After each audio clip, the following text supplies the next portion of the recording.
Hi there guys, just going to do a video about the unboxing of the Thrustmaster T100 steering wheel and pedal set.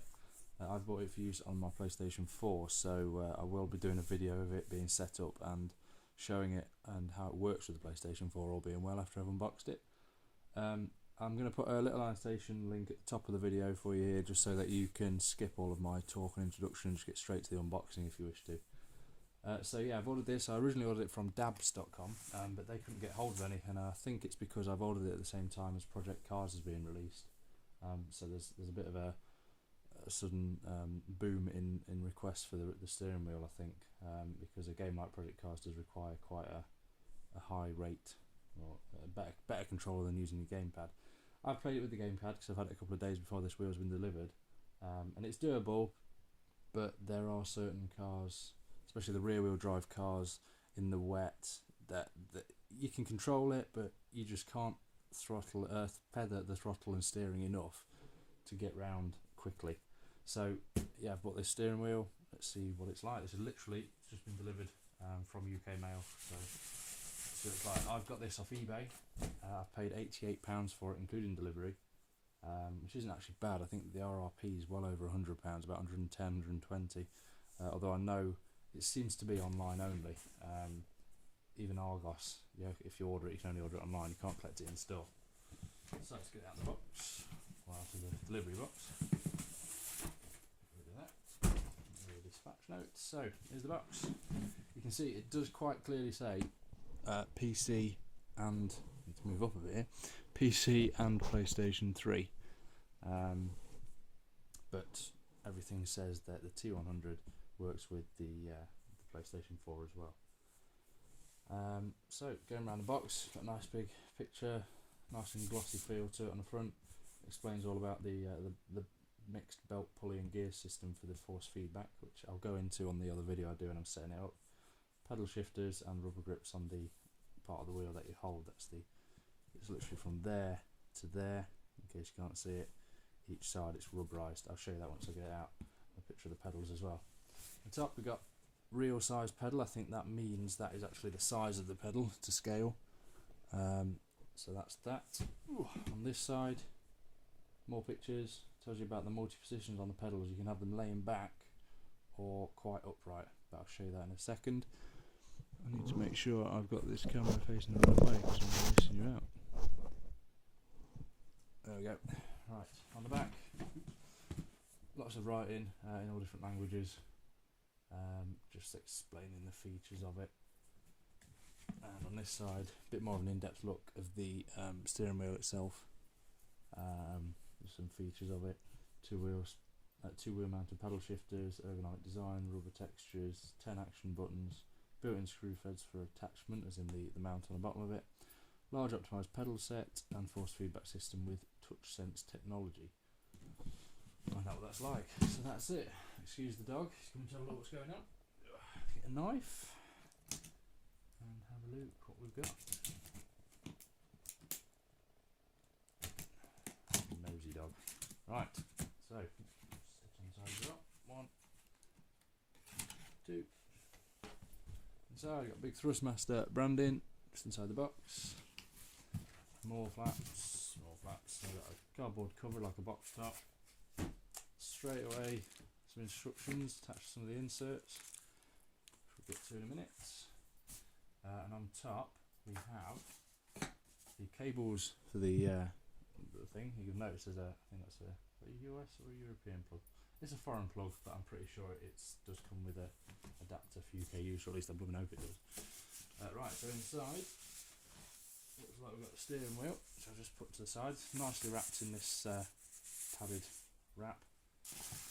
Yeah, comes with an adapter. A pretty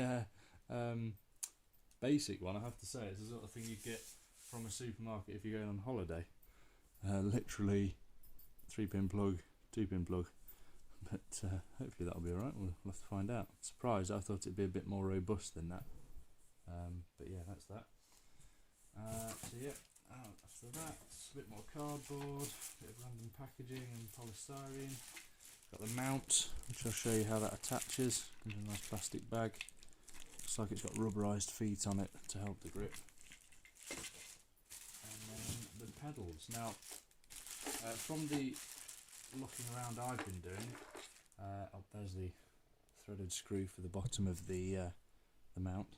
Yeah, so from the looking around at various online reviews I've been doing, apparently these are the same pedals that you get with the other Thrustmaster T80. I'm not sure other than that whether you can get it with the T60 or not. So what I've got in my hand, obviously seen I've taken out the wrap. Cable comes cable tied with like an Ethernet style. You can make that out, Ethernet style clip, plastic clip there. So the pedals, they're pretty weighty. I'd say maybe just short of a kilo, maybe. Very plastic. A few beagle nose marks on already, thank you. The bottom of them, we've got rubber feet. 1, 2, 3, 4, 5, 6, 7, 8 rubber feet on it, and one in the centre as well.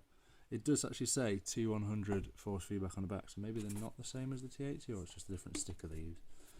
So accelerator, it's very well, I don't know, it's just my hands I suppose, but it's fairly stiff spring. The brake is definitely progressive. That's quite nice. It does feel like a real brake pedal. It's not the same as the accelerator. It's a lot harder to press.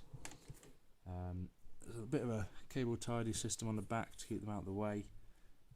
But as for the floor grips goes, it's going to be interesting to see how these rubber things work, how well they hold it in position. I have noticed it's got a couple of threaded screw holes, which I would have thought if you have got a mount system, they'd probably come in useful. They are. Only the two though, nothing at the top for it. So that's that. That's the pedals there. As for how they adjust, you might have to read the manual to find out exactly how you adjust them. Yeah, I think it's literally there's screw holes inside it. It's 1, 2, 1, 2, and I think you probably move them up the back arms. Sorry about that. My memory card even got quite full. So onto the steering wheel. The pedals I've already gone through. Onto the steering wheel. I've just taken it out of the bag. It's not a brilliantly big steering wheel itself. I mean, I've got big or average size hands. Yeah, straight away I'm feeling the rubber. It's quite good. It sits perfectly where you need it. All this here is plastic around the bottom, top and bottom in the middle, but the side parts are rubber. You've got 2 buttons here. 1, 2, 1, 2. Usual buttons here. They don't have your PlayStation X square, triangle, circle. They've got numbers on them, which is no preference really. I mean, everyone knows that's X square, triangle, circle. They know where they are. Whereas these would probably be your L1s and R1s. Now, it's one thing that you don't really think about with the steering wheel when you come to a racing game. Because it comes with the gear changes on the back, you actually get 2 extra buttons as such, because I know Project Cars comes as standard as gear up and down is L1 and R1, which will be one of these two. So you're going to actually end up with extra buttons here, which is going to be useful. Down here we've got what will be start or options as PlayStation call it now, and probably I would assume that will go with the share button. This here is the force feedback. You press that and I believe it centres it, but I'll go through all that when we get onto the video with me setting it up onto the PlayStation. Bar that though, like I say, it's quite weighty. Onto the back of it we've got the USB cable on one side, and then on the actual side of it is where the plug goes, which is actually going to be quite useful because this can go off to the plug socket, whereas the pedals, get there in the end, will go into this hole here. I believe you can see it. I'm trying to work out. Yep. See, pedals are going here. That's the USB. So they'll go off to the back, and this will go off to the plug. On the bottom of it, okay, that way. Again, you've got more of these threaded screw holes here, which are going to be great for if you do mount it onto something permanently. That's useful. I'll go through the mount system here. The clamp. The clamp comes in its own bag. There's these 2 feet on, which are quite adjustable, so it doesn't matter what, you've got quite a long angle of how you can have it mounted on the back, and they are got like little ribbed bits in it, so it will sit, you can hear it, it will sit. There's not much of a chance of it moving. Once you screw it tight, it will sit in its own little part. So on it, the threaded part, this part here, goes through the bottom of it. It's got like a ball system, so it will go on into the steering wheel. I'll try and show it you now. Hopefully you can see the steering wheel. I think you can just. I'll do it sideways so you can see. Just double check you can still see that. I think you can. So it goes into the bottom part here,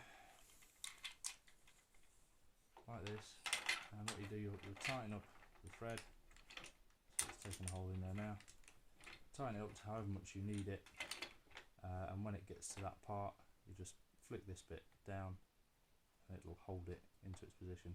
Again, I'll show you all that when I get it on setting it up properly. Onto instructions then. I'm in a bag attached to a bit of cardboard. I don't know how desperately you want to see through these. It's only a very small piece of paper.